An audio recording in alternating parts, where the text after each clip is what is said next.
1, 2, 3, let's go! Yeah, back up! Let's go! Left one! Use that long stride, 105. Use that long stride. All these arrows in the sword I will keep you from danger.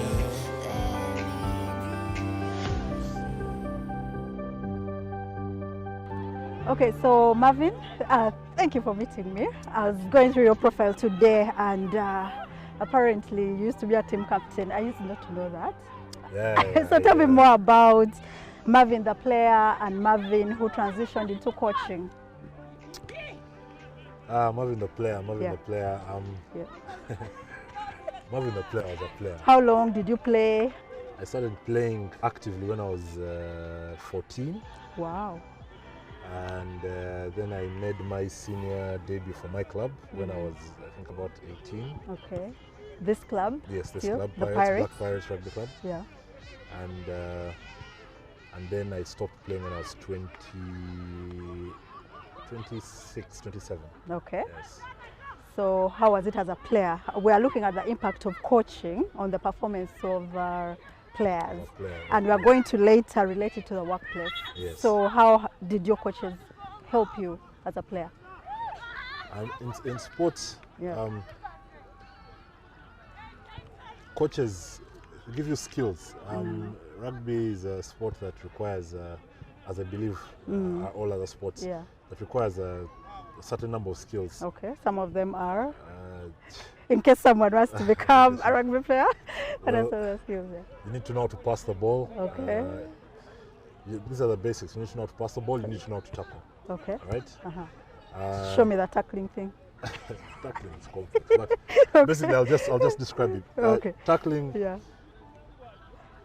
In tackling, so you have to unpack tackling. Tackling involves a good body position, good position of your neck, because rugby being a contact sport, we want to limit as many injuries as possible. Okay. So usually the coaches will give you the technique that limits injuries as much as possible, which is usually to go as low, tackle very low,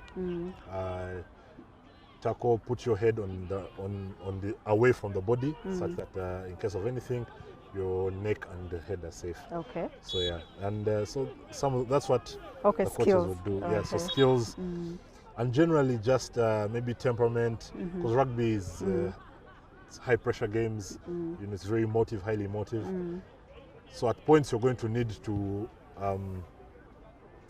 have the composure to go through a game despite maybe How periods you're of feeling. extreme stress. Yes, Okay. you must be able to overcome the periods of extreme stress in a game Yeah. to be able to achieve your objectives. So during the training, Yeah. you're put through extreme stress situations Yeah. that mimic what would happen in a game. Okay. And tell us a little bit about your routine. For example, I know we are keeping you here briefly, but when you get onto the court, what are the things you're looking to see from your players during a practice session? Well, during a practice session, Yeah. I usually before the session, I call them in together. We'll have a prayer, and then we'll talk about our objectives for the session, what we are trying to achieve in the 1.5 hours that we'll be here. So usually I'll tell them, I'll ask them for their utmost concentration for the next 1.5 hours. Okay. So as a coach now, are there some challenges to this? Because I'm told you have 15 players per game. Yes. Is that true? Yeah, you have 15 players on pitch, On pitch. but you have 23 players for every game. Okay. The challenges of coaching, of ensuring that the 15 and the 23, Yes. coaching is when you coach somebody, you're coaching just more than, I spoke about the skills earlier, you're coaching just more than giving them the skills. Yeah. Because for a player to be able to pick up the skills, they need to be in the right frame of mind at the point at which you're coaching them. So coaching for us is a lot more than just the skills, the on pitch. Okay. You're also coaching players off pitch. You want better men and better women, right? You just don't want, because this is a conveyor belt. Rugby is just a certain stop in the life of a player. Okay. After here, they'll transition into a life that is probably not rugby, or for my case, they'll come back into rugby, but still in a different position from a player.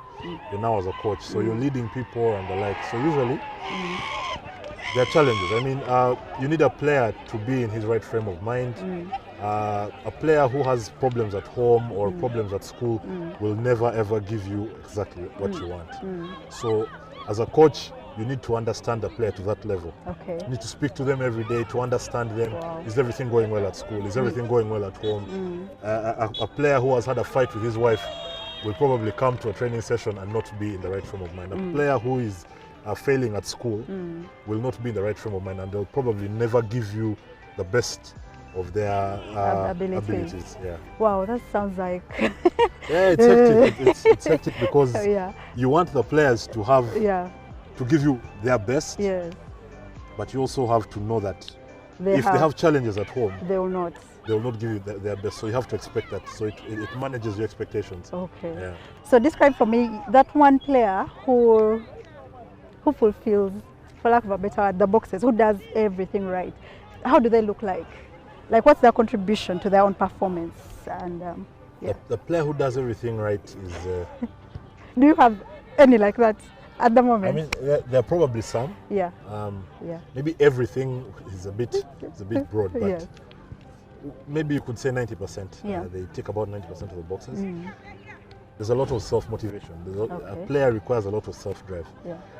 Rugby is a highly contact-based sport, so you need players to be in the right physical shape.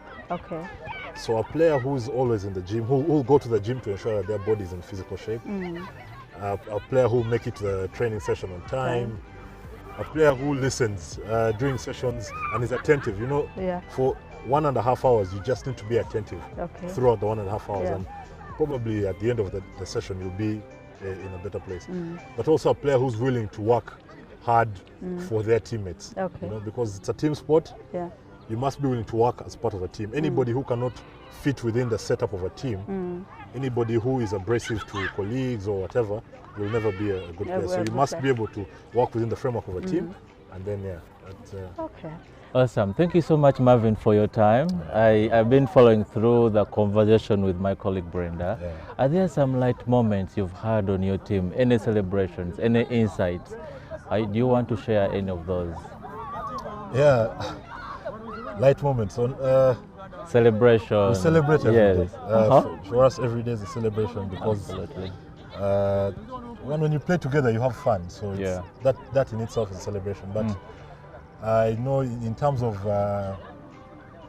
actual celebrations, we have when you win a tournament, when you Yes. win a game, and those are some real celebrations. You know, it's nice to see your hard work bear fruit. Absolutely. Yes, it's hard to see the hard work bear fruit.